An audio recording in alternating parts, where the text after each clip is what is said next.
Price Lord sisters and brothers. இன்றைக்கி நம்ம இந்த வீடியோவில் என்ன பார்க்க போகிறோம் அப்படின்னு சொன்னால், நம்ம வாக்குத்தத்தம் கர்த்தர் சில நேரங்களில் நமக்கு கொடுத்துருப்பாங்க, வாக்குத்தத்தம் பண்ணியிருப்பாங்க. அந்த வாக்குத்தத்தத்தை நிறைவேறும்படியான எந்த சுச்சுவேஷன்ஸுமே நம்மக்கிட்ட இப்போ இருக்காது. நம்ம நினைப்போம், கர்த்தர் வாக்கு பண்ணினாங்களே, ஏன் நமக்கு அந்த வாக்குத்தத்தம் நிறைவேறலை அப்படிங்கிறத நம்ம நினச்சி கொண்டு இருக்கலாம். இன்னும் சில நேரங்களில் பார்த்தோம் அப்படின்னா, வாக்குத்தத்தம் பண்ணதுக்கு ஆப்போசிட்டான சில சுச்சுவேஷன் கூட நம்ம லைஃப்பில் என்ன செய்யலாம், வரலாம். வாக்குத்தத்தம் பண்ணது ஒரு மாதிரி இருக்குது, ஆனால் அதற்கு அடுத்து நடக்கக்கூடிய இதெல்லாம் அதற்கு ஆப்போசிட்டாக இருக்குது அப்படின்னு நம்ம என்ன செஞ்சுட்ருக்கலாம், நினைத்துட்ருக்கலாம். ஆனால் தேவன் எல்லாத்தையுமே நேர்த்தியாக என்ன செய்யக்கூடியவர். அப்போது அந்த மாதிரி நாட்களில் கர்த்தர் எதற்காக நம்மளோட வாழ்க்கையில் அதை அனுமதிச்சிருக்காங்க, நாம் என்ன செய்யணும் அப்படிங்கிறத குறித்து இந்த வீடியோவில் நம்ம என்ன செய்யலாம் பார்க்கலாம். பிரசங்கி 3ஆம் அதிகாரம் 1வது வசனம், ஒவ்வொன்றிற்கும் ஒவ்வொரு காலம் உண்டு, வானத்தின் கீழ் இருக்கிற ஒவ்வொரு காரியத்திற்கும் ஒவ்வொரு சமயம் உண்டு. இந்த அதிகாரம் முழுவதும் 8வது வசனம் வரைக்கும் வாசித்து பார்த்தோமே, ஆனால் ஒவ்வொரு சீசன்ஸ், பலவிதமான சீசன்ஸை பற்றி கொடுத்துருப்பாங்க. அதுவும் இல்லாமல் பாருங்கள், இந்த வசனத்தில் சொல்லியிருக்கு, ஒவ்வொன்றிற்கும் ஒவ்வொரு காலம் உண்டு, ஒவ்வொரு காரியத்திற்கும் ஒவ்வொரு சமயம் உண்டு. அப்போது ஒவ்வொரு காரியம் நம்மளோட லைஃப்பில் நடக்கணும் அப்படின்னா அதற்காக ஒரு சமயம் என்று தேவன் ஒன்றை வைத்திருக்கிறார். ஸோ அது வரைக்கும் நம்ம என்ன செய்யணும் அப்படின்னா காத்திருந்து அதை பெற்றுக்கொள்ளணும். வாக்குத்தத்தம் பண்ணினவர் உண்மையுள்ளவர், அதை நிறைவேற்ற வல்லமையுள்ளவராக இருக்கிறார். அவர் நினைச்சா எப்பயுமே உடனே கூட கொடுக்க முடியும். ஆனால் அவர் தராமல் சில நேரங்களில் தாமதிக்கிறார் அப்படின்னு நம்ம நினைக்கிறோம். ஆனால் அவர் தாமதிக்கிறது இல்லை. அங்கே என்ன நடந்துட்டு இருக்கு அப்படின்னா, பொதுவாகவே எல்லா சீசன்ஸ்லையுமே நம்ம நல்லா நோட் பண்ணி பார்த்தோம் அப்படின்னா, காத்திருத்தல், வெயிட் பண்ணுறது அப்படிங்கக்கூடிய ஒரு பாட்டு இருக்கும். இது யாருடைய பாட்டுனா நம்மளுடைய பாட்டு. நம்ம என்ன செய்யணும், தேவ சமூகத்தில் ஜெபத்தோட வேதவாசிப்போட நம்ம காத்திருக்கணும். இதை கேட்கும்போது கொஞ்சம் கஷ்டமாக தான் இருக்கும். ஆனால் கர்த்தர் எதுக்காக காக்க வைத்துட்டு இருக்காருங்கிறத நம்ம புரிந்து கொண்டோன்னு வச்சுக்கோங்களேன். ஸோ அதுலேருந்து ஈஸியாக கொஞ்சம் கேட்கறதுக்கு கொஞ்சம் கஷ்டமாக இருந்தாலும் ஈஸியாக நம்ம அந்த சுச்சுவேஷன் என்ன செஞ்சிடலாம், வெளியில் வந்துடலாம். அதுக்கு பரிசுத்த ஆவியானவர் நமக்கு கிருபை கொடுப்பாங்க. ரெண்டாவது பார்த்தோம் அப்படின்னா, ரெண்டாவது பார்ட் என்ன அப்படின்னா உருவாக்குதல். முதல் பார்ட் காத்திருத்தல் நம்ம பண்ணணும், ரெண்டாவது பார்ட் உருவாக்குதல். இதை யார் பண்ணுவார் அப்படின்னா தேவன் பண்ணுகிறார். அப்போது எல்லா சீசன்ஸ்லையுமே என்ன நடக்குது அப்படின்னு சொன்னால், உருவாக்குதல்ங்கக்கூடிய அனுபவம் நடக்குது. உருவாக்குதல் அப்படின்னா என்ன, இப்போ ஒரு குயவன் ஒரு பானை வணைகிறாங்க அப்படின்னா முதல்ல அதில் எதெல்லாம் சரியில்லையோ அதெல்லாம் என்ன செய்வாங்க, சரி பண்ணிவிட்டு அப்புறமா தான் என்ன செய்வாங்க, வணைவாங்க. அதனால தான் தேவன் கொடுத்த வாக்குத்தத்தத்துக்கு உடனே ஆப்போசிட்டாக சில காரியங்கள் இருக்குது. ஏன்னா தேவன் நம்மளிடத்துல சில மாற்றங்களை என்ன செய்கிறார், உருவாக்குகிறார். எந்த காரியத்துக்காக நம்ம அபிஷேகம் பண்ணினாரோ, எந்த காரியத்துக்காக வாக்குத்தத்தம் கொடுத்துருக்காங்களோ அந்த காரியத்துக்கு நம்மளை ஆயத்தப்படுத்தி நம்மளை தயார்படுத்திட்டு இருக்காங்க அப்படிங்கிறத நம்ம புரிந்து கொள்ளணும். இப்போ எப்படி ஒரு ஸ்கூலில் கொண்டு போய் ஒரு குழந்தைய சேர்த்தா அந்த குழந்தை அந்த 1 இயர் படித்து முடிச்சு என்ன செய்யும், பாஸ் பண்ணி வெளியில் வரும். அது மாதிரி நாமளும் அது அப்போ அந்த ஆசிரியர் டீச்சர் என்ன சொல்லிக் கொடுக்குறாங்களோ அதை என்ன செய்யும், கற்றுக்கொண்டு இருப்பாங்க. அது மாதிரி இப்போ நம்ம கற்றுக்கொண்டு இருக்கிறோம். அந்த காத்திருப்பு காலத்தில் தேவன் ஏதோ ஒன்று நமக்கு சொல்ல விரும்புகிறார், நம்மளிடத்துல ஏதோ ஒன்று மாற்றத்தை விரும்புகிறாருங்கிறத நம்ம புரிந்து கொண்டு கர்த்தர் என்ன சொல்கிறாருங்கிறதையும் நம்ம எதில் மாறணுங்கிறதுலையும் கான்சன்ட்ரேட் பண்ணால் பரிசுத்த ஆவியான நம்மளை ஈஸியாக என்ன செய்வாங்க அப்படின்னா அந்த சுச்சுவேஷன்லேருந்து நம்ம என்ன செஞ்சிடலாம், ஈஸியாக வெளியில் வந்துடலாம். நம்ம அப்போ என்ன பண்ணுவோம், கர்த்தரோடு இசைந்து நடக்கும் பொழுது, அவரோட ஆவியானோரோடு இணைந்து நடக்கும் பொழுது சீக்கிரமாக அந்த மாற்றத்தை நம்ம இடத்துல என்ன செய்யலாம், கொண்டு வர அவரால் முடியும். ஸோ அப்போ நம்ம என்ன செய்யணும் அப்படின்னா காத்திருக்கணும், பொறுமையாக தேவ சமூகத்தில் தேவன் உருவாக்குகிறார் அப்படிங்கிறத நம்ம என்ன செய்யணும், தெரிந்து கொள்ளணும். இன்றைக்கு நம்ம பார்க்க போகிற காலம் என்ன அப்படின்னா மறைவின் காலம். மறைவாக வைத்து சில நேரத்தில் நம்ம லைஃப்பில் கூட நம்ம நினச்சிருப்போம், என்னடா நம்ம எவ்வளவோ முயற்சி எடுக்கிறோம், ஏன் நம்ம லைஃப்பில் எதுவுமே நடக்கல அப்படின்னா கர்த்தர் நம்மளை என்ன செய்வார், மறைவாய் வைத்து என்ன செஞ்சுட்ருப்பாங்க, உருவாக்கிட்டு இருப்பாங்க. மறைவாக யாருக்குமே தெரியாது. ஆனால் நமக்கு கர்த்தருக்கும், ஏன்னா கர்த்தர் சொன்னதுக்கும் நம்ம லைஃபுக்கு இப்படி இருக்கே, ஏதோ ஒரு சில விஷயங்கள், ஏதோ ஒரு நமக்கு என் லைஃப்பில் என்ன நடக்குதே தெரியாமல் இருக்குது அப்படிங்கிற மாதிரி சுச்சுவேஷனில் நம்ம இருப்போம். ஆனால் சுற்றி இருக்கிறவர்களுக்கும் அது என்ன செய்யாது, புரியாது. ஆனால் கர்த்தர் நம்மளை அந்த இடத்துல என்ன செஞ்சுட்டு இருப்பாங்க அப்படின்னா உருவாக்கிக்கிட்டு இருப்பாங்க அப்படிங்கிறத நம்ம என்ன செய்யணும், அதுவும் மறைவாக வைத்து உருவாக்குறாங்கிறத நம்ம என்ன செஞ்சுக்கணும், புரிந்து கொள்ளணும். அது முடிஞ்ச பிறகு ஒரு பெரிய ஒரு மகிமை நம்ம என்ன செய்ய முடியும் அப்படின்னா பார்க்க முடியும். அதை குறித்து நம்ம என்ன செய்யலாம், இந்த வீடியோவில் பார்க்கலாம். அடுத்ததான் வேதத்தில் இருந்து யோசேப்பை கர்த்தர் எப்படி மறைத்து வைத்து உருவாக்கினார் அப்படிங்கிறத குறித்து பார்க்கலாம். யோசேப்பை பற்றி நம்ம எல்லோருக்குமே நல்லா தெரியும். யோசேப்புக்கு 17 வயதில் சொப்பனம் கொடுக்கப்படுகிறது. அதை தன்னோட சகோதரர்கிட்ட சொல்லுகிறாரு. சொன்ன உடனே இவங்க என்ன செஞ்சுறாங்க அப்படின்னா இவர் மேலே என்ன செய்கிறாங்க, பொறாமைப்பட்டு இவர் என்ன செஞ்சுறாங்க அப்படின்னா அடிமையாக விட்டுறாங்க. இவர் அடிமையாக்கப்பட்டு எங்கே செய்கிறார், போர்த்திபார் கிட்ட போகிறார். அங்கே இருந்து அவர் என்ன செய்கிறார் அப்படின்னா சிறைச்சாலைக்கு போகிறார். சிறைச்சாலையில் பானபாத்திரக்காரன் தலைவன் இருக்கார் இல்லையா, அவருக்கு சொப்பனம் வருகிறது. அப்போ அதற்கான அர்த்தத்தை இவர் சொல்கிறாரு. சொல்லி முடிச்ச உடனே நீங்கள் பானபாத்திர தலைவர்கிட்ட இவர் சொல்லுகிறாரு, யோசேப்பு, நீங்கள் வாழ்ந்த நல்லா இருக்கிற நாட்களில் நீங்கள் கண்டிப்பாக என்னை பற்றி ராஜா கிட்ட என்ன செய்யணும், சொல்லணும், நினைவு கூறணும் அப்படின்றத சொல்கிறாரு. அவரும் ஓகே சொல்லிட்டு போகிறார். பட் ஆனால் அவர் என்ன செஞ்சார் அப்படின்னா மறந்துறார். ஏன்னா கர்த்தரே அவர் என்ன செய்கிறார் அப்படின்னா மறக்க வைக்கிறார். ஏன்னா தேவனுடைய வேலை இன்னும் என்ன செய்யலை, வரவில்லை. அதனால் அந்த தலைவன் என்ன செஞ்சார் அப்படின்னா, யோசேப்பு என்ன செஞ்சார் அப்படின்னா மறந்து போகிறார். இவர் தன்னோட ஞானத்தை பயன்படுத்தி வெளியில் வரத்துக்கு முயற்சி பண்ணுகிறார். பண்ணியும் அவரால் என்ன செய்ய முடியல, வெளியில் வர முடியல. பாருங்களேன், ஆதி ஆகமத்தில் 40வது அதிகாரம் 23வது வசனத்தில், ஆனாலும் பானபாத்திரக்காரனின் தலைவன் யோசேப்பை நினையாமல் அவனை மறந்து விட்டான். அவர் என்ன செஞ்சாரு, மறந்து போயிடுறாரு. அவர் வந்து என்ன செய்யலை, ஏன்னா கர்த்தரே என்ன செய்கிறார், மறக்க வைக்கிறாங்க.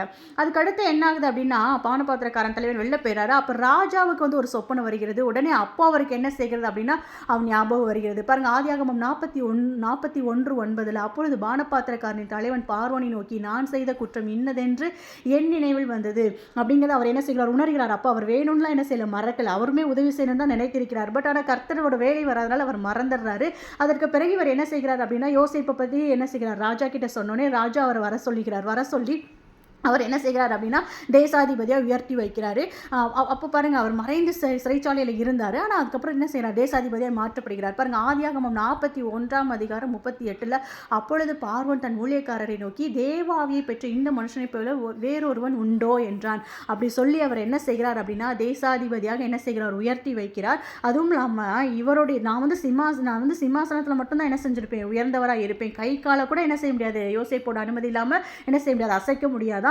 ரதத்தின் மேல் ஏற்றி சுற்றி இருக்கிற ஜனங்கள் எல்லோரும் பார்க்கும்படியாக இவர் என்ன செய்கிறார் அப்படின்னா உயர்த்தி வைக்கிறார். அதே யோசேப்பு சிறைச்சாலையில் உதவி செய்தவங்க கூட மறந்து போன நிலைமையில என்ன செய்கிறார், இருக்கிறார். ஆனால் இவருடைய சொப்பனம் பெருசுதான், இவருக்கு கொடுக்கப்பட்ட தரிசனம் பெருசுதான். ஆனால் அவர் அதை என்ன செய்யலை, ஆனால் அதற்கேற்ற மாதிரி சூழ்நிலைகள் இல்லை. ஆனால் அந்த காலம் கர்த்தர் என்ன செய்கிறார், மறைவில் வைத்து உருவாக்குகிறார். அதற்கு பிறகு அவர் வெளியில் வரும் பொழுது எல்லாருமே சுற்றி இருந்த எல்லாருமே என்ன செய்கிறாங்க, அவங்க கண்களால் அதை என்ன செய்கிறாங்க, பார்க்கிறாங்க. அப்படிப்பட்ட ஒரு உயர்வை தேவன் என்ன செய்கிறார், கொடுக்கிறார். அப்போ இவர் மாதிரி அந்த நாட்களில் என்ன செஞ்சிருக்கணும், இவர் தேவ சமூகத்தில் என்ன செய்தார், கர்த்தர் அவரோடே இருந்தார்னு வசனம் சொல்கிறது. அப்போ தேவ சமூகத்தில் அவர் என்ன செய்தார், காத்திருந்தார். அந்த மாதிரி நம்மளும் கர்த்தரோட என்ன செய்யணும், அவரோட சமூகத்தில் இந்த காத்திருப்பு நாட்களை காத்திருக்கும் பொழுது அவர் நம்மளை உருவாக்கி வெளியில் கொண்டு வரும் பொழுது நம்ம என்ன செய்வோம் அப்படின்னா யாருக்கும் நம்ம என்ன செஞ்சிருக்க மாட்டோம், மறைந்து இருக்க மாட்டோம். அப்படிங்கிறத நம்ம என்ன செய்கிறோம் அப்படின்னா புரிந்து கொள்கிறோம். அடுத்ததான் வந்து இயேசு கிறிஸ்துவ குறித்து நம்ம என்ன செய்யலாம் அப்படின்னா பார்க்கலாம். எல்லா சுவிசேஷத்துலையுமே இயேசு கிறிஸ்துவினுடைய பிறப்பு வந்து சொல்லப்பட்டிருக்கும். பிறப்புக்கு அப்புறமா இயேசு கிறிஸ்து வந்து ஞானஸ்தானம் எடுத்து அவர் வந்து ஊழியர் செஞ்சது தான் என்ன செய்யும் அப்படின்னா சொல்லப்பட்டிருக்கும்.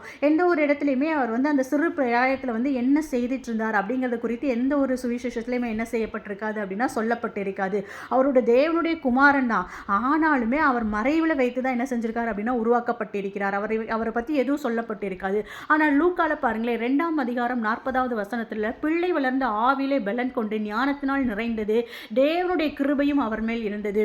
அவர் பாருங்களேன், அந்த இடத்துல வசனம் சொல்கிறது, ஆவிலே பலன் கொண்டு ஞானத்தினால் நிறைந்த. ஆவியில பலன் கொள்ளுகிறார். அவர் என்ன செய்கிறார் அப்படின்னா மாம்சத்தில் மனிதனாய் பிறந்திருந்தாலும் ஆவில அவருடைய தேவன் எதற்காக அவர் என்ன செஞ்சாங்க, இந்த பூமிக்கு கொண்டு வந்தாங்களோ அதற்காக என்ன செய்கிறார், மறைக்கப்பட்டு அவர் ஆவில பலன் கொண்டு என்ன செய்கிறார், உருவாக்கப்படுகிறார். மற்றபடி அவர் குறித்து வேறு எந்த ஒரு காரியமே என்ன செஞ்சிருக்காது, ரொம்ப அதிகமாக சொல்லப்பட்டே இருக்காது.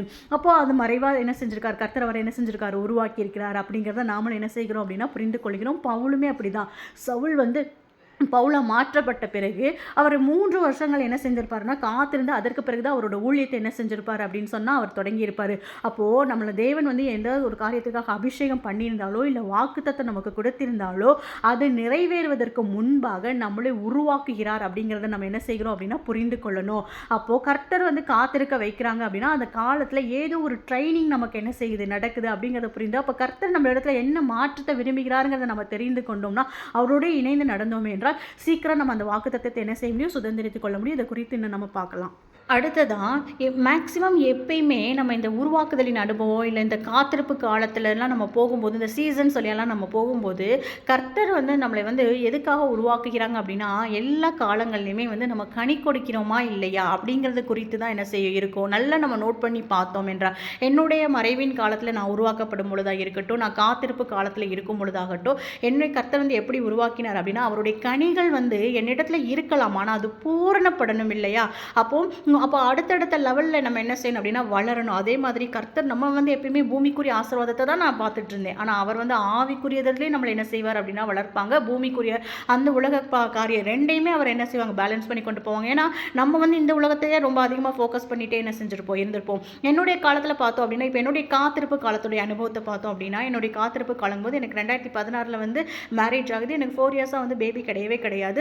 அப்போது நான் ஹாஸ்பிட்டல் போகும்போதெல்லாம் ஹாஸ்பிட்டலில் டாக்டர்ஸ் எல்லாமே நெகட்டிவாக தான் சொல்லுவாங்க. இல்லை இந்த மாதிரி குழந்தை இருக்காது, நம்ம ட்ரீட்மெண்ட் பார்க்கலாம் அப்படி இப்படிங்கிற மாதிரி சொல்லிட்டே இருப்பாங்க. அப்போ நான் அதை பார்த்துட்டு மாம்சத்திலே அழுதுட்டு புலம்பிட்டு விசுவாசிக்கிறேன்னு சொன்னாலும் என்னோட இருதயத்தில் வந்து முழுமையான அந்த விசுவாசம் கிடையாது. நான் வாயில் மட்டும் சொல்லிக்கிட்டே இருக்கிறேன், நான் விசுவாசிக்கிறேன். அப்போது ஒரு நாள் பார்த்தோம் அப்படின்னா, நான் ஞானஸ்தானம் எடுக்க முடியாத சுச்சுவேஷன் வருது. நான் ஞானஸ்தானம் எடுக்கிறேன். எடுத்த பிறகு பார்த்தோம் அப்படின்னா 2020 நான் வந்து என்ன செஞ்சேன் அப்படின்னா கன்சீவ் ஆகிறேன். ஆனால் அதற்கு முன்னாடி அந்த ஞானஸ்தானம் எடுத்த உடனே 1 மாதத்தில் ஆண்டவர் வந்து என்னோட பேசுகிறாங்க. கர்த்தர் வந்து என்னோட இருதயத்தில் இந்த மாதிரி நிறைவானது வரும்பொழுது குறைவானது ஒழிந்து போகும், மாற்றம் வரவில்லை நீ நினைக்காத, நீ வந்து மாற்ற வரதை நீ வந்து விசுவாசி, அப்போது உன்னோட வாழ்க்கையில் வந்து என்ன செய்யும் அப்படின்னா மாற்றம் வருங்கிறாங்க.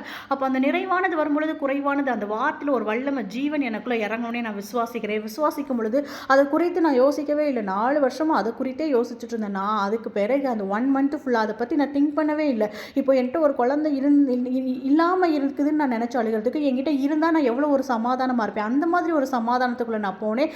அப்போது பார்த்தா அடுத்து என்னோட பாடியில் இருக்கக்கூடிய சில சேஞ்சஸ் வச்சு தான் அடுத்து நான் என்ன செஞ்சுருக்கேன் அப்படின்னா, நான் கன்ஃபார்ம் பண்ணுறேன் கன்சீவாக இருக்கோங்கிறது. அப்போ அந்த அளவுக்கு அதை குறித்து நான் என்ன செய்ய நினைக்கிறேன், 4 இயர்ஸாக இருந்த ஒரு திங்கிங் அதுக்கப்புறம் நமக்கு வரவே இல்லை. ஒரு அந்த தாட் அதுக்கப்புறம் எனக்கு வரவே இல்லை அப்படின்னா யோசிச்சு பாருங்க. அப்போது அந்த விசுவாசத்தை வந்து எனக்கு என்ன செய்தார் அப்படின்னா பூர்ணப்படுத்தியிருக்காங்க. அதாவது அது இருந்தாலும் இல்லாட்டியும் சமாதானமாக இருக்க முடியும். அதுதானே விசுவாசம். நான் குழந்தை கொடுத்த பிறகு நான் வந்து விசுவாசிக்கிறத விட இல்லாமல் இருக்கும் பொழுது அதே சந்தோஷத்தை எனக்கு தேவன் கொடுத்தார். அப்போ நான் பூர்ணப்பட்டேன். அப்போ ஒவ்வொரு காலத்துலையுமே கர்த்தர் அந்த கனிகள், அப்போ விசுவாசத்தில் பூர்ணப்படுத்துறது, அன்பு, இந்த மாதிரி கனிகள் வந்து என்ன செய்யாது மூலமாக ஒவ்வொரு காலத்துலையுமே என்ன செய்யணும்னா அடுத்தடுத்த லெவல் ஒரே மாதிரி இல்லாமல் அடுத்தடுத்த லெவலுக்கு போகிறத என்னால் என்ன செய்ய முடியும் அப்படின்னா உணர முடிஞ்சிச்சு. அப்போது மேக்சிமம் கனி கொடுக்கறதுக்காக தான் இந்த உபத்திரவப்பட்டது நல்லது, அதனால் உமது பிரமாணங்களை கற்றுக்கொண்டேன்னு சொல்கிற மாதிரி அந்த உபத்திரவத்தினுடைய கர்த்தர் நம்மளை என்ன செய்வாங்க அப்படின்னா அவரோட பிரமாணங்களை கற்றுக்கொள்றதுக்கு அந்த ஆவியின் சிந்தை வந்து என் இடத்துல வெளிப்படுறது என்னால் நல்லா என்ன செய்ய முடிஞ்சு அப்படின்னா உணர முடிஞ்சது. அது குறித்து இந்த வேதத்தில் என்ன சொல்லப்பட்டிருக்குன்னு பார்க்கலாம். அடுத்ததா ரோமர் 8ஆம் அதிகாரம் முழுதும் நம்ம வாசிச்சு பார்த்தோமே, ஆனால் ஆவிக்குரிய சிந்தை எப்படி இருக்கும், மாம்ச சிந்தை எப்படி இருக்கும்னு சொல்லப்பட்டிருக்கும். ரோமர் 8:5 பாருங்க, அன்று மாம்சத்தின்படி நடக்கிறவர்கள் மாம்சத்துக்குரியவைகளை சிந்திக்கிறார்கள், ஆவியின்படி நடக்கிறவர்கள் ஆவிக்குரியவைகளை சிந்திக்கிறார்கள். அதாவது பரிசுத்த ஆவியின் அபிஷேகம் பெற்ற பிறகு நம்ம எப்படி இருக்கணும் அப்படின்னா ஆவியில தான் சிந்திக்கணும். மாம்ச சிந்தைங்கிறது நெகட்டிவாக திங்க் பண்ணுறது, எல்லாமே நெகட்டிவாக இருக்கும். அன்பு இருக்காது, சந்தோஷம், சமாதானம் எதுவுமே இல்லாத நெகட்டிவ் தாட்ஸாக இருக்கும். ஆனால் இதே வந்து ஆவியின் சிந்தைங்கிறது வந்து பாசிட்டிவாக இருக்கும். ஆவின் கனிகளான பொறுமை, விசுவாசம், சந்தோஷம், சமாதானம், இச்சடக்க எல்லாமே இருக்கும். அப்போ ஆவியானவர் வந்த பிறகு நம்மளை என்ன பண்ணுவாங்கன்னா ஆவியின் சிந்தைக்கு நம்மளை என்ன செய்வாங்க, மாற்றுவாங்க. அப்போ நம்ம அந்த பழைய மனுஷனான அந்த மாம்சத்துலேருந்து ஆவிக்கு வருகிறதுக்கு கொஞ்சம் டைம் எடுக்கும். அதுதான் உருவாக்குகிறது. அதனால தான் நம்ம என்ன செய்யறோம், அதை கனி கொடுக்கறதுக்காக கொஞ்சம் டிலே ஆகுது. தேவன் தாமதிக்கிறது கிடையாது, நம்ம மாறிட டைம் எடுத்துக்கோ. ரோமர் 8:6 பாருங்க, மாம்ச சிந்தை மரணம், ஆவியின் சிந்தையோ ஜீவனும் சமாதானம். ஆவியில் சிந்திச்சோம்னா அதில் சந்தோஷம் சமாதானமாக என்ன செய்யும் இருக்கும் அப்படிங்கிறத நம்ம என்ன செய்கிறோம், புரிந்து கொள்கிறோம். அப்போது நம்ம என்ன செய்யணும் அப்படின்னா மாம்ச சிந்தையிலிருந்து நம்ம என்ன செய்யணும், ஆவியின் சிந்தைக்கு மாறணும். அதே பாருங்கள் ரோமர் 8:7 அதே மாதிரி வசனம் சொல்லுகிறது, எப்படி என்றால் மாம்ச சிந்தை தேவனுக்கு விரோதமான பகை. ஏன்னா மாம்சத்தில் சிந்திக்கிறது எல்லாமே நெகட்டிவாக தான் இருக்கும். அப்போ தேவனுக்கு விரோதமாக சிந்திக்கிறோம், அது தேவனுக்கு பிரியமாக இருக்காது. தேவனிடத்தில் பிரியமாக இல்லைன்னா நம்ம விசுவாசிக்கிற எதையுமே தேவனிடத்தில் பெற்றுக்கொள்ள முடியாது. அப்போ நம்ம என்ன செய்யணும் அப்படின்னா, அப்போ உருவாக்குதலின் காலத்தில், காத்திருப்பு காலத்தில் எல்லாம் என்ன நடக்கும் அப்படின்னா அந்த மாம்ச நெகட்டிவ் தாட்லேருந்து நம்ம என்ன செய்வோம், பாசிட்டிவ்க்கு மாற்றப்பட்டு உருவாக்கப்பட்டு கொண்டிருக்கிறோம். அந்த கனிகள் நம்ம இடத்துல வெளிப்படுகிறது. அதற்காக தான் அந்த காத்திருப்புங்கிறத நம்ம புரிந்து கொள்ளணும். அப்போ அதுக்காக நம்ம என்ன பண்ணணும், இந்த மாம்சத்தை மேற்கொள்ளனா ரோமர் 8:13 மாம்சத்தின்படி பிழைத்தால் சாவீர்கள், ஆவியினாலே சரீரத்தின் செய்கைகளை அளித்தால் பிழைப்பீர்கள். அப்போ ஆவியானவரோட வேதத்தை வாசிக்கணும், ஜெபிக்கணும். அப்படி நம்ம அதிகமாக கனெக்ட் ஆக அந்த மாம்ச சிந்தை எல்லாம் நெகட்டிவ் தாட்ஸ் எல்லாத்தையும் எடுத்துட்டு அவர் பரிசுத்த ஆவியில நம்மளை நிறைத்து என்ன செய்வாங்க அப்படின்னா ஆவின் சிந்தையை நமக்கு என்ன செய்வாங்க, கொடுப்பாங்க. ஆவின் சிந்தை நம்ம இடத்துல வெளிப்படும். அதுக்கு நம்ம அதிக நேரம் ஜெபிக்கணும். அடுத்து பாருங்க ரோமர் 8:9 தேவனுடைய ஆவி உங்களில் வாசமாக இருந்தால் நீங்கள் மாம்சத்துக்கு உட்பட்டவராயிராமல் ஆவிக்குட்பட்டவராக இருப்பீர்கள். அப்போ பரிசுத்த ஆவியானவர் வந்துட்டாலே ஆட்டோமேட்டிக்காக நம்மளை என்ன செய்வாங்க, நெகட்டிவ் தாட்ஸ்லேருந்து நான் கொஞ்சமாக மாம்ச சிந்தையிலேருந்து என்ன செய்ய ஆரம்பிப்பாங்க, ஆவியின் சிந்தைக்கு நம்மளை பழக்குவிப்பாங்க. அதனால தான் அந்த உருவாக்குதல் நமக்கு என்ன செய்கிறது, உபத்திரவம் மாதிரி தெரிகிறது, காத்திருக்கிற மாதிரி தெரிகிறது. ஆனால் கனிகளை கொடுப்பவர்களாய் நம்ம மாறிக்கிட்டு இருக்கோம் அப்படிங்கிறத நம்ம நினைவு கூர்ந்து ஜெபிக்க ஆரம்பித்து வேதத்தை வாசித்தோம் என்றால் சீக்கிரமாக அந்த காத்திருப்பு காலத்தில் நம்மளால் என்ன என்ன செய்ய முடியும் அப்படின்னா ஆவியானவரோடு இணைந்து செயல்பட்டு நம்மளால் என்ன செய்ய முடியும், கனிகளை கொடுத்து நம்ம என்ன செய்ய முடியும், முற்றிலும் ஒரு ஜெயத்தை பெற்றுக்கொள்ள முடியும். பாருங்க, ரோமர் 8:24 அந்த நம்பிக்கையினாலே நாம் ரட்சிக்கப்பட்டிருக்கிறோம். காணப்படுகிறதை நம்புகிறது நம்பிக்கை அல்ல, ஒருவன் தான் காணுகிறதை நம்ப வேண்டுவது என்ன. விசுவாசத்தை குறித்து அழகாக சொல்லப்பட்டிருக்கும். நமக்கு ஒன்று தேவைப்படுதுன்னா அது நம்ம கிட்ட இருந்துச்சுன்னா அதை குறித்து நம்ம கவலைப்படவும் மாட்டோம். அதுக்கு அது வந்து அது பார்த்துட்டு அதை விசுவாசிக்கிறது விசுவாசம் கிடையாது. காணாது இருக்கும் பொழுது, அது வராத பொழுது நம்ம விசுவாசிக்கிறதுக்கு என்னது, அதுதான் என்னது விசுவாசம். அதுக்கு நம்ம பொறுமையோட காத்திருப்போம். அப்போ அந்த இடத்துல விசுவாசம், கனிகள், அன்பு, தேவன் மேலே உள்ள அன்பு, பொறுமை, இப்படி கனிகள் எல்லாம் என்ன செய்ய ஆரம்பிக்கும் அப்படின்னா வெளிப்பட ஆரம்பிக்கும். அதனால தான் அது உபத்திரவம் மாதிரி நமக்கு என்ன செய்கிறது தெரிகிறது.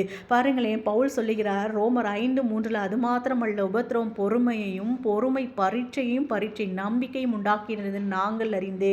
அப்போ அந்த உபத்திரவம், அந்த பொறுமையாக நம்ம உபத்திரவத்தில் போகும்போதா இருக்கட்டும், இல்லை காத்திருக்கும் போதா இருக்கட்டும், வெயிட் பண்ணும்போதா இருக்கட்டும், அது எப்படி தெரிகிறது அப்படின்னா அது நமக்கு எப்படி என்ன பண்ணுதுன்னா பொறுமையையும் நம்பிக்கையை நமக்குள்ள உருவாக்குகிறது அப்படிங்கிறத நம்ம என்ன செய்யணும், புரிந்து கொள்ளணும். அதனால தான் அவர் என்ன செய்கிறார், ரோமர் 5:4 உபத்திரவங்களிலே மேன்மை பாராட்டுகிறோம், உபத்திரவப்பட்டது நல்லது, அதனால் உமது பிரமாணங்களை கற்றுக்கொண்டேன். அந்த ஊடாய் நம்ம கடந்து போகும்பொழுது அந்த கனிகள், நான் சந்தோஷம் சமாதானமாக எல்லாமே பாசிட்டிவாக இருக்கும்போது பாசிட்டிவாக நினைக்கக்கூடாது. நெகட்டிவான சூழ்நிலையில் பாசிட்டிவாக நம்மளை நினைக்க வைப்பார். அதுதான் ஆவியினுடைய அபிஷேகம். அப்போ நம்ம ஏன்னா அதுதான் விசுவாசம் அப்படிங்கிறத நம்ம புரிந்து கொள்ளணும். ரோமர் 5:5 மேலும் நமக்கு அருளப்பட்ட பரிசுத்த ஆவியினாலே தேவ அன்பு நம்முடைய இருதயங்களில் ஊற்றப்பட்டிருக்காது. அன்பு நம்ம இருதயத்தில் ஊற்றப்பட்டிருக்கு. அதனால் அவர் அன்பு செய்து பொறுத்து நம்ம என்ன செய்வோம், காத்திருப்போம். அந்த நம்பிக்கை நம்மளை என்ன செய்யாது, வெட்கப்படுத்தாது. அதே பாருங்க, அந்த 2 கொரிந்தியர் 7:4 பின்பகுதியில் சொல்லியிருப்பார், எங்களுக்கு உண்டான சகல உபத்திரவங்களிலும் பரிபூர்ண சந்தோஷமாக இருக்கிறேன். ஏன்னா நான் நம்ம எல்லாமே இருந்து நான் சந்தோஷமாக இருக்கிறேங்கிறது ஆவியின் சிந்தை கிடையாது. எதுவுமே இல்லை. அந்த சூழ்நிலையில் நம்ம செய்யும்போது அது பரிசுத்த ஆவியானவரால் தான் முடியும். அதனால தான் அவர் என்ன செய்கிறார், எல்லா உபத்திரவத்திலும் என்ன செய்கிறார், சந்தோஷமாக இருக்கிறார். அப்படிப்பட்ட அந்த வேதத்தில் இருக்கிறது உண்மை. கர்த்தர் நல்லவர் என்பதை ருசித்து பார்க்கணும். அப்போ அந்த அனுபவத்துக்குள்ளே போகும்போது எதுவுமே இல்லாமல் சந்தோஷமாக இருக்கிறது, கர்த்தருக்குள்ளே நம்ம மகிழ்ச்சியாக இருக்கிறது. அத்திமரம் துளிர்த்தாலும் துளிர் விடாமல் போனாலும் அதை நம்ம அனுபவித்து பார்த்தா தான் அதை உணர முடியும். அதனால தான் சில நேரங்களில் கர்த்தர் நம்மளை அந்த ஊடா என்ன செய்கிறார், நடத்துகிறார். அப்போ அவரோட சிந்தையை நமக்கு என்ன செய்ய ஆரம்பிக்கும், வெளிப்பட ஆரம்பிக்கும். ஆவியின் சிந்தை பாருங்க, யாக்கோபு 1:2 என் சகோதரரை நீங்கள் பலவிதமான சோதனைகளில் அகப்படும் பொழுது, பலவிதமான உபத்திரவ சோதனைகள் வரும் பொழுது நம்ம என்ன நினைக்கணும் அப்படின்னா, உங்கள் விசுவாசத்தின் பரீட்சையானது பொறுமையை உண்டாக்குகிறது அறிந்து மிகுந்த சந்தோஷமாக எண்ணுங்கள். ஏன்னா அது கனிகளை வெளிப்படுத்துகிறோம். பொறுமை, அந்த மாதிரி நம்ம விசுவாசம் எல்லாம் என்ன செய்கிறது அப்படிங்கிறது நம்ம என்ன செய்யணும். அதே பாருங்க, யாக்கோபு 1:4 நீங்கள் ஒன்றிலும் குறைவுள்ளவர்களாக இராமல் பூர்ணராயும் நிறைவுள்ளவராய் இருக்கும்படி பொறுமையானது பூரண கிரியை செய்ய கடவது. அப்போ எல்லாமே பூர்ணமாகணும். அதனால தான் நம்ம என்ன செய்யணும், பூர்ணப்படுற வரைக்கும் நம்ம என்ன செய்யணும், வெயிட் பண்ணணும். அதுதான் காத்திருப்பு காலம் அப்படிங்கிறத புரிந்து கொள்ளணும். அதுக்கு தான் காத்திருக்க வைக்கிறார்.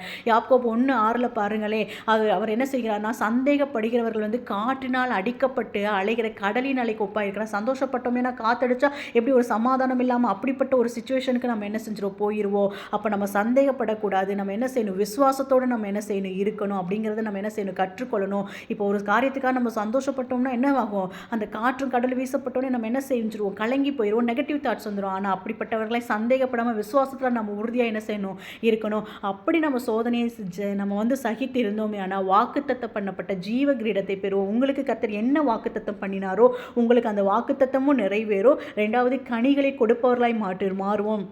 அப்போ அந்த காத்திருப்பு காலத்தில் நம்ம என்ன செய்யணும் அப்படின்னு சொன்னால், விசுவாசிச்ச எல்லா கனிகளையும் நம்ம இடத்துல வெளிப்படுகிறதுங்கிறத புரிந்து கொள்ளணும். பாருங்கள், 2 கொரிந்தியர் 5:6 சொல்கிற மாதிரி நம்ம தரிசித்து நடக்கிறவர்களாக இருக்க மாட்டோம், விசுவாசித்து நடக்கிறவர்களாக இருப்போம். தரிசித்துங்கிறது நம்ம கிட்ட பார்த்து நடக்கிறது, அப்படி இல்லை, விசுவாசிச்சு.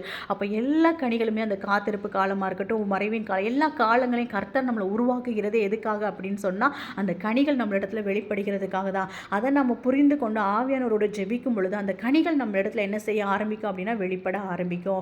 அடுத்ததாக பாருங்களேன், பவுல் சொல்லுகிறார் 2 கொரிந்தியர் 4:16 ஆனபடினாலே நாங்கள் சோர்ந்து போகிறதில்லை, எங்கள் புறமான மனுஷனானது அழிந்தும் உள்ளான மனுஷனானது நாளுக்கு நாள் புதுப்பிக்கப்படுகிறது. பார்த்தீங்களா, சோர்ந்து போகிறதில்லை. ஏன், அது மாம்ச சிந்தை, அதனால் சோர்ந்து போகிறதில்லை. அதனால் உள்ளான அந்த ஆவிக்குரிய மனுஷனில் அவர் வல்லமையாக பலப்படுகிறாராம். 2வது பிலிப்பியர் 1:11 வசனம் சொல்கிறது, நீங்கள் வந்து கிறிஸ்துவனுடைய நாளுக்கென்று துப்புரவானவர்களும் இடரலற்றவர்களாக இருக்கும்படியாக. அப்போ அவரோட வருகைக்கு நம்ம எடுத்துக்கொள்ளப்படணும்னா நம்ம கனிகளை கொடுக்கணும், நம்ம தூய்மையானவர்களாக இருக்கணும். 2வது கனிகளை கொடுக்கணும்.